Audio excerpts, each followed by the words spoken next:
स्वागत है आपका हमारे चैनल वॉइस ऑफ इंडिया पर एक और नई वीडियो में।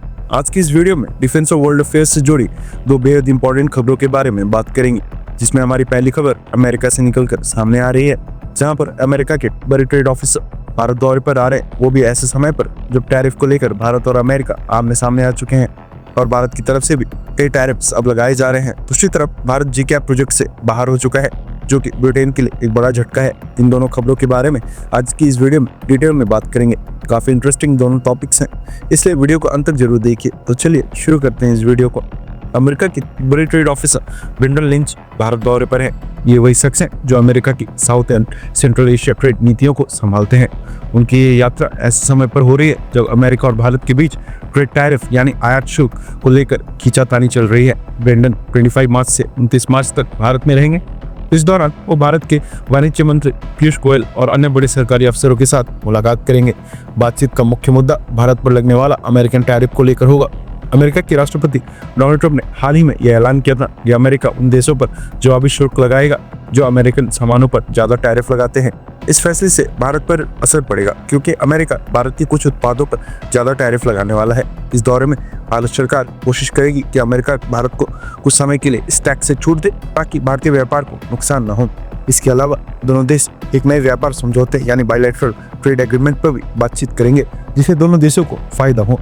भारत चाहता है कि अमेरिका भारतीय उत्पादों को ज्यादा एक्सेस दे और उन पर कम टैक्स लगाए। वहीं अमेरिका चाहता है कि भारत अमेरिकन तेल, गैस और हथियारों की खरीद बढ़ाए, ताकि अमेरिका का ट्रेड डेफिसिट यानी व्यापार घाटा कम हो।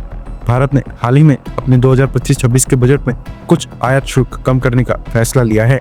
इसमें खासतौर पर बर्बन, विस्की, वाइन और इलेक्ट्रिक व्हीकल पर लगने वाला टैक्स को कम किया गया है। इससे अमेरिका के लिए एक सकारात्मक संकेत माना जा रहा है कि भारत व्यापारिक समझौते के लिए तैयार है। इसके अलावा भारत ने ऑस्ट्रेलिया, UAE, स्विट्जरलैंड और नॉर्वे के साथ भी व्यापार समझौते किए हैं, जिनके तहत इन देशों के लिए टैरिफ घटाए गए हैं।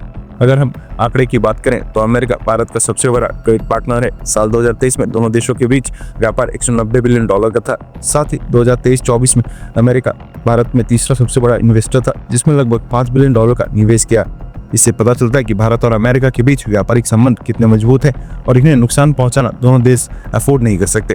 यही वजह है कि अमेरिका ने अब अपनी टीम भारत भेजी है। अमेरिका के नए टैरिफ नियमों से दुनिया भर में ट्रेड वॉर यानी व्यापारिक टकराव की आशंका बढ़ गई है। भारत सरकार फिलहाल अमेरिका से इस मामले को बातचीत से सुलझाने की कोशिश कर रही है, ताकि कोई भी भारतीय उत्पाद प्रभावित न हो। बहरहाल बढ़ते हैं हमारी दूसरी खबर की तरफ, जो कि ब्रिटेन से आ रही है। ब्रिटेन और भारत के रिश्ते में हाल ही में काफी तनाव देखा गया। पहले एस जयशंकर ने ब्रिटेन को कड़ा संदेश दिया, फिर भारत ने ब्रिटिश राजदूत की विशेष सुविधाएं बंद कर दी। अब भारत ने ब्रिटेन को एक और बड़ा झटका देते हुए उम्मीद शायद ब्रिटिश पार्लियामेंट्री केयर स्टार्मर ने भी नहीं की होगी।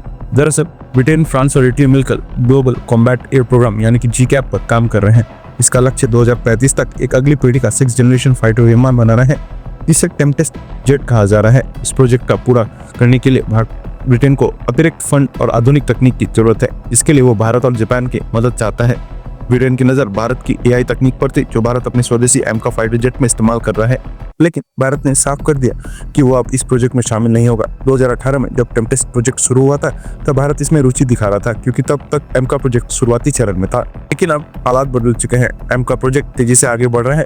भारत के पास अब तेजस, राफेल और अपग्रेडेड सुखोई जैसे विकल्प हैं। F-35 और Su-57 जैसे विदेशी फाइटर जेट्स के भी ऑफर्स हैं। भारत सरकार चाहती है कि हमारा पैसा विदेशी प्रोजेक्ट्स पर खर्च होने की बजाय स्वदेशी AMCA पर लगाई जाए।